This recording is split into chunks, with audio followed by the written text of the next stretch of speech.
Hello everyone, I'm Paris and welcome to my channel where I share a ton about the Bowspring movement practice to support uplifting your posture, healing pelvic floor imbalances and lower back pain. And actually this is a movement practice that helps us to heal from all sorts of aches and pains that we can develop in the body. And it's a practice to just help us stoke our inner radiance. If you're new here, welcome to my channel. If you're not new, welcome back. Today, we are opening up a really important and overlooked conversation that far too many women are suffering silently through, and that is pelvic organ prolapse. So maybe you have felt a heaviness in your pelvis, something just feels like off or like you've lost that natural spring lift and support through your pelvic floor muscles. Possibly you have been told by your wellness practitioner that, this is just what happens after giving birth, or this is just a part of getting older. You'll have to live with it. Do more Kegels to overcome it, or get a pessary, live with a pessary. Maybe you've been told that you need to get surgery, or possibly you've already had surgery and you're still struggling. Maybe you have been referred to a pelvic floor therapist only to discover that they are booked months out in advance, and you're left wondering, what do I do now in the meantime? Which is such a helpless feeling and also incredibly frustrating. So I want you to know that there is another way. And I am so greatly honored to show you this other way of healing through the Bowspring and retraining your nervous system. You are not broken, you're not alone through this, and you can heal. Let's begin talking about what pelvic organ prolapse is. Pelvic organ prolapse happens when one or more of the pelvic organs, like your bladder, uterus, or rectum, or all of them, begin to shift downward. This is often caused by a loss of support through the vaginal walls and the hammock of muscles and fascia that live at the bottom of the pelvic floor that really hold everything upright and in place. When the tissue and the structure of the pelvic floor weakens, it loses tone, and the organs, they don't stay lifted as they're meant to, and they end up bulging out of the vaginal space. The vaginal walls, they collapse inward, and then it does lead to that bulging, that pressure feeling, and prolapse is diagnosed from stage 1 to stage 4, stage 1 being the most mild and the stage 4 being the most severe. And this is greatly discomforting, and it can bring about a lot of pain. This happens for many different reasons, oftentimes trauma, childbirth, shallow breathing, hormonal shifts, really poor posture, imbalances through your feet, a lack of gluteal and fascia engagement through the butt, which we will talk more about next week. But really, all of it at its core is that the pelvic floor muscles aren't getting the proper circulation and blood flow that they need to nourish the tissue. And so the tissue begins to atrophy. The muscles and the ligaments, they become dehydrated and stressed in that dehydrated state because they can't fully operate. And then it just starts to collapse the whole system. Because of what a highly prioritized region of the body this is, the nervous system will do anything to protect it.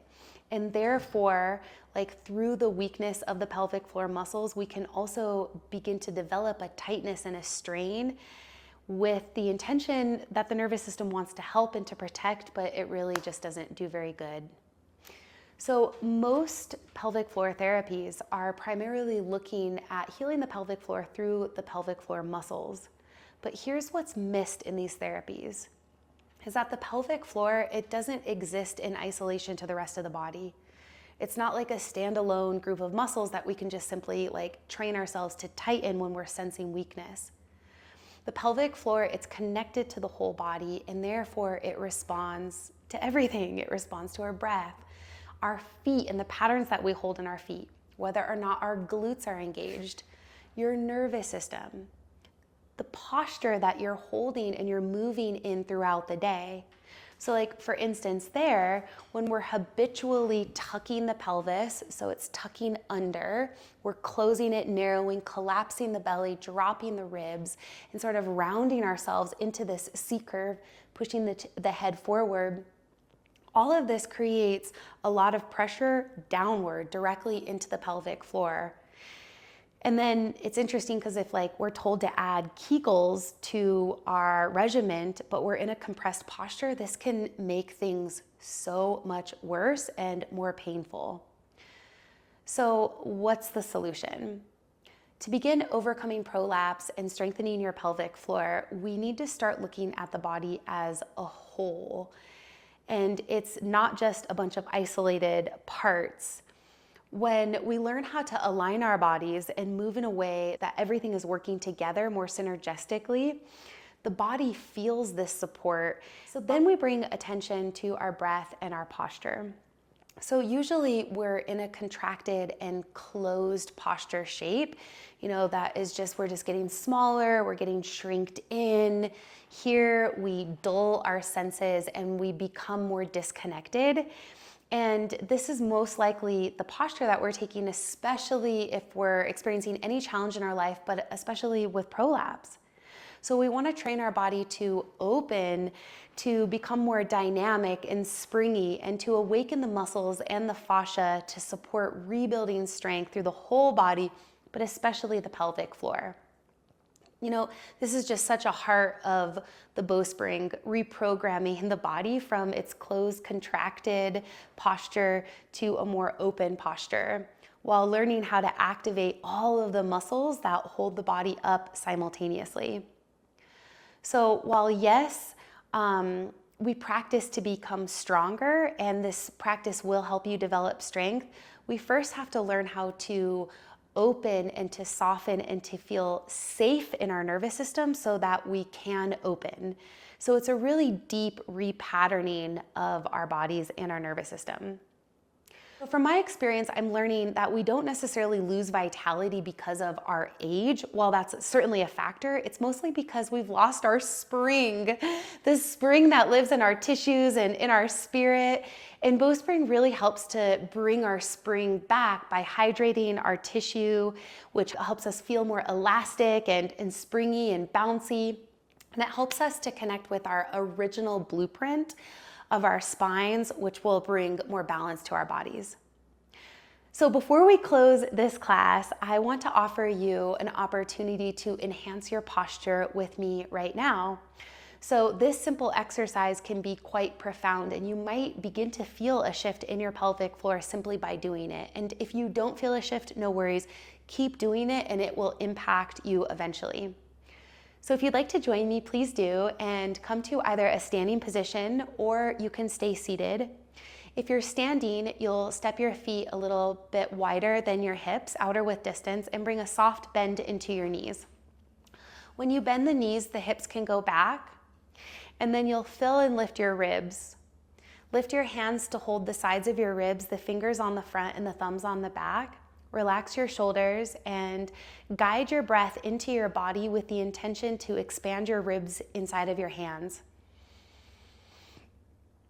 Fill your ribs like you're blowing up a balloon. There is an equal distribution of the breath moving through all sides of the ribs. Feeling the lateral ribs expand into your hands, opening the ribs like gills of a fish. As the ribs go wide, lower your hands and keep that energy pumping through the ribs so they're expanding on all sides. And then we want to lift the ribs into the air. I don't want you to just reach the front ribs up into the air and flare the bottom ribs and collapse the back heart. We want the whole rib cage to be lifting as a unit of energy, lifting away from the hips. We can already begin to feel when we build that upward energy, it can relieve a little bit of the pressure that we feel at the pelvic floor. Then we want the eyes to be at the horizon with the chin lifted. So the chin is slightly lifted and the gaze is at the horizon. So you're not looking up, you're not looking down, you're looking neutral. And all of this really helps to connect you with the natural blueprint of your spine, which is curvy. And as we lengthen the curves, then so much energy begins to circulate through our body with that much more freedom. And when energy is circulating, then the tissues are getting the nutrients that they need in order to be hydrated and to be everything that they're meant to be. You know, the tissues don't want to be dehydrated. They want to be hydrated. And so aligning our bodies in a posture of openness begins for energy to flow more evenly through our system and to start lifting that downward pressure that we're getting through prolapse and start lifting it up. So breath and posture are the first two things that we begin to address when healing prolapse. And if you feel inspired by this, please subscribe. Please stick around because I'm going to be elaborating in this conversation about how to heal prolapse with movement and alignment and intelligently engaging our muscles. And if you already feel hope and you want to sign up for my waitlist for a new online course that is coming out that is teaching you how to use the Bowspring to heal prolapse, and it's called Pelvic Floor Freedom, then definitely sign up on this link below where you can join my waitlist. And I just want to leave you with knowing that there is hope, and we've got to connect with the body as a pump, as a spring, so that the blood flow can enter into the tissues and start re-enlivening and hydrating the tissues. So anyway, thank you so much for tuning into this video. I am so grateful to walk this healing path with you, and I will see you in the next video.